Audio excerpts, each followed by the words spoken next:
الحمد لله رب العالمين.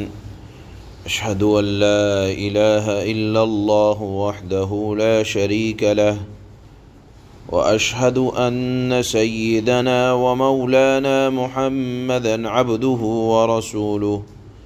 أما بعد، فأعوذ بالله من الشيطان الرجيم. بسم الله الرحمن الرحيم.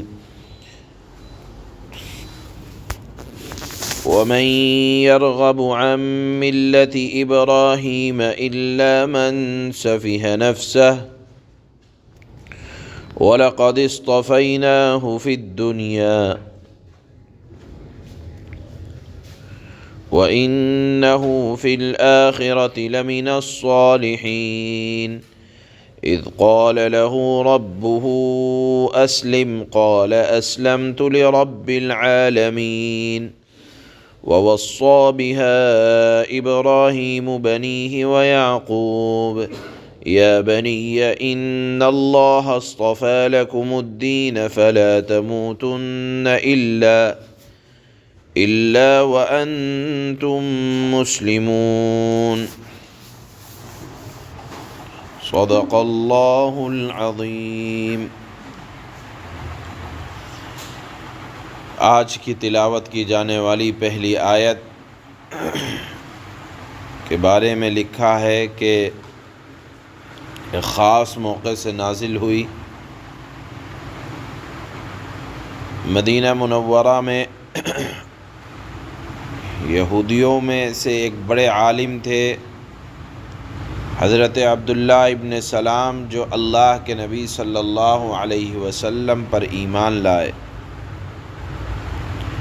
اپنے دین کے بڑے عالم تھے. جب ایمان لے آئے، مسلمان ہو گئے، تو اپنے دو بھتیجوں، جن میں سے ایک کا نام سلمہ لکھا ہے اور ایک کا نام مجاہد تھا، ایک کا نام سلمہ اور ایک کا نام مہاجر، مجاہد نہیں مہاجر تھا. دونوں کو بلایا اور فرمایا کہ تم کو خوب معلوم ہے کہ اللہ نے تورات میں فرمایا ہے کہ میں بنی اسماعیل میں ایک نبی پیدا کروں گا جن کا نام احمد ہوگا، اور جو ان پر ایمان لائے گا وہ ہدایت پائے گا، نجات پائے گا. جو انکار کرے گا اس پر اللہ کی پھٹکار ہوگی، ملعون ہوگا. یہ سن کر ان کے دو بھتیجوں میں سے ایک بھتیجا جس کا نام سلمہ تھا، اس نے تو ایمان قبول کیا، لیکن مہاجر نے انکار کیا اور نہ مانا. اس کے بارے میں یہ آیت نازل ہوئی کہ جس میں اللہ نے فرمایا وَمَن يَرْغَبُ عَن مِلَّةِ إِبْرَاهِيمَ إِلَّا مَن سَفِهَ نَفْسَهُ، کہ ملت ابراہیمی سے انکار وہی کر سکتا ہے جس میں ذرا عقل نہ ہو، جو احمق ہو، دین کی سمجھ سے بالکل کورا ہو. کیونکہ دین ابراہیمی یہ عین فطرت کے مطابق ہے. دیکھیے، میری فطرت کا تقاضا یہ ہے کہ میں ایسا لباس پہنوں، مثال کے طور پر، جس سے میرا بدن پورا چھپ جائے، کیونکہ اگر چھپے گا نہیں تو مجھے شرم آئے گی. اسی طرح میری فطرت کا تقاضا ہے کہ میں ایک اللہ کی عبادت کروں. اگر نہیں کروں گا تو اس کا مطلب یہ ہے کہ میں اپنی فطرت سے بغاوت کر رہا ہوں. تو اللہ نے فرمایا کہ ملت ابراہیمی، یعنی جو دین، جو مذہب حضرت ابراہیم لے کر آئے تھے، وہ مذہب عین فطرت کے مطابق ہے. فطرت کہا جاتا ہے جو انسان کا بدن، اس کے خواہشات جس چیز کا تقاضا کریں اس کو فطرت، عین فطرت کہا جاتا ہے. اللہ نے فرمایا کہ حضرت ابراہیم کو جو بزرگی، جو شرافت عطا ہوئی تھی، وہ اسی وجہ سے عطا ہوئی تھی کہ انہوں نے فطرت ابراہیم یعنی ملت ابراہیم، یا یہ کہا جائے کہ اللہ کی اطاعت کو اختیار کیا تھا. اللہ نے فرمایا وَلَقَدِ اصْطَفَيْنَاهُ فِي الدُّنْيَا، اور ہم نے ابراہیم کو دنیا میں منتخب کیا تھا، اور آخرت میں بھی جو انہیں عزت ملے گی وہ اسی وجہ سے کہ انہوں نے اللہ کی اطاعت اختیار کی تھی۔ اللہ فرماتے ہیں کہ وہ وقت یاد کرو اذ قال لہ ربہ اسلم، حضرت ابراہیم سے اللہ نے کہا تھا کہ اسلم، اطاعت قبول کرو۔ دیکھیے شریعت کا مکمل، شریعت کا خلاصہ یہ ہے، بنیادی اصول یہ ہے کہ آدمی اطاعت کو قبول کر لے۔ حضرت ابراہیم علیہ السلام سے یہاں جو یہ کہا جا رہا ہے اسلم، اس سے مراد یہاں خالی ایمان لانا نہیں ہے، حضرت ابراہیم تو پہلے سے مؤمن تھے، مراد یہ ہے کہ مکمل ظاہری اعتبار سے یا باطنی اعتبار سے، ہر اعتبار سے، یعنی چاہے دل چاہے نہ چاہے اطاعت کرنی ہے، اس کا نام ہے اسلام۔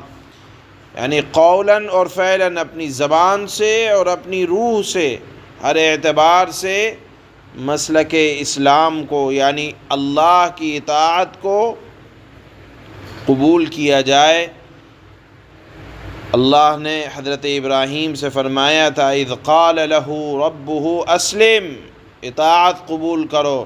حضرت ابراہیم نے فرمایا قال اسلمت لرب العالمین، اے اللہ میں نے تو پہلے ہی سے آپ کی اطاعت کو قبول کر رکھا ہے۔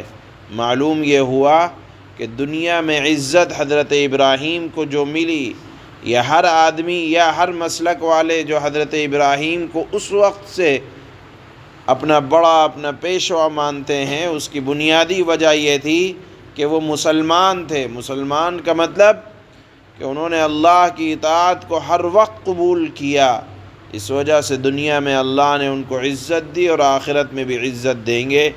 اور اسی دین اسلام کی پر مر مٹنے کا حکم انہوں نے اپنی اولاد کو بھی کیا۔ اللہ فرماتے ہیں وَوَصَّى بِهَا إِبْرَاهِيمُ بَنِيهِ وَيَعْقُوبُ، حضرت ابراہیم جب تک زندہ رہے اسی پر قائم رہے، اطاعت خداوندی پر، اور جب دنیا سے انتقال کا وقت آیا تو اپنے سب بیٹوں کو جمع کیا،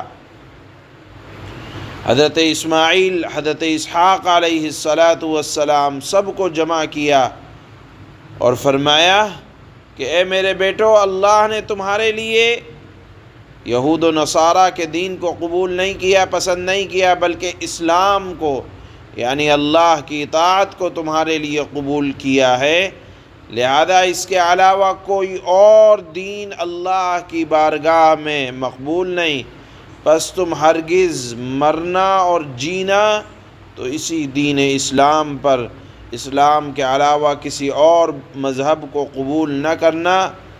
چنانچہ آیات سے معلوم ہوتا ہے کہ حضرت یعقوب علیہ السلام نے بھی اللہ کی اطاعت پر رہنے کی وصیت کی۔ بالآخر اللہ نے یہاں ارشاد فرمایا کہ حضرت ابراہیم علیہ السلام بھی مسلمان تھے، مؤمن تھے، ایک اللہ کی اطاعت و فرما برداری کرتے تھے، اور دنیا سے اسی حالت میں رخصت ہوئے، اور دنیا سے رخصت ہوتے ہوئے انہوں نے اپنی اولاد کو اسی دین اسلام پر مر مٹنے کی وصیت فرمائی۔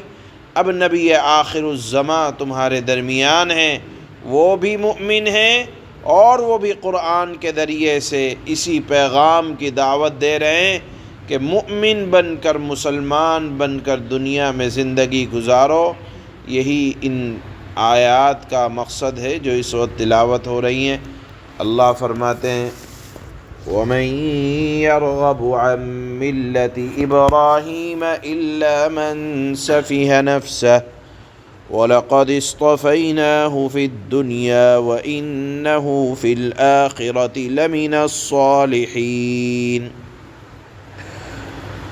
اور کون ہے جو ابراہیم کے طریقوں سے الگ ہٹے، سوائے اس شخص کے، یعنی جو ہٹے گا وہ بے وقوف ہوگا۔ اللہ نے فرمایا سوائے اس شخص کے جو خود اپنے آپ کو حماقت میں یعنی بے وقوفی میں مبتلا کر چکا ہو۔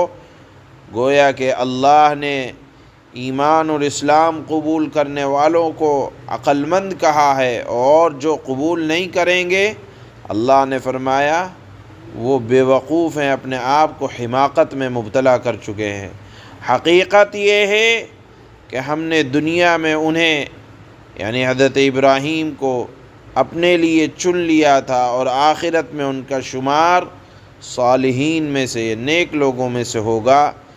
اذ قال له ربه اسلم قال اسلمت لرب العالمین، وہ وقت یاد کرو جب کہ ان کے پروردگار نے ان سے کہا تھا سر تسلیم خم کر دو۔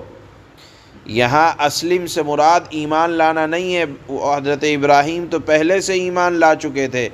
مطلب یہ ہے کہ ظاہر اور باطن ہر اعتبار سے اپنے آپ کو اللہ کے آگے جھکا دو، یعنی اطاعت کرو، مکمل اطاعت کرو۔ یہ حکم اللہ نے حضرت ابراہیم کو جب دیا تو ان کا جواب یہ تھا کہ قال اسلمت لرب العالمین، حضرت ابراہیم بولے اے اللہ میں نے رب العالمین کے ہر حکم کے آگے اپنا سر جھکا دیا، یعنی اللہ کا جو حکم ہے وہ مجھے ہر حال میں قبول ہے۔ وَوَصَّى بِهَا إِبْرَاهِيمُ بَنِيهِ وَيَعْقُوبُ يَا بَنِيَّ إِنَّ اللَّهَ اصْطَفَى لَكُمُ الدِّينَ فَلَا تَمُوتُنَّ إِلَّا وَأَنْتُمْ مُسْلِمُونَ۔ اور اسی بات کی یعنی ایمان اور اسلام کی ابراہیم نے اپنے بیٹوں کو وصیت کی، اور یعقوب نے بھی اپنے بیٹوں کو کہا کہ اے میرے بیٹو، اللہ نے یہ دین تمہارے لیے منتخب فرما لیا ہے، لہذا تمہیں موت بھی آئے تو اس حالت میں کہ تم مسلمان ہو۔ معلوم یہ ہوا کہ وصیت کرنے کے اعتبار سے سب سے بہترین وصیت یہ ہے کہ اپنی اولاد کو ایمان اور اسلام پر جمع رہنے کی تلقین کی جائے۔ سبحان اللہ۔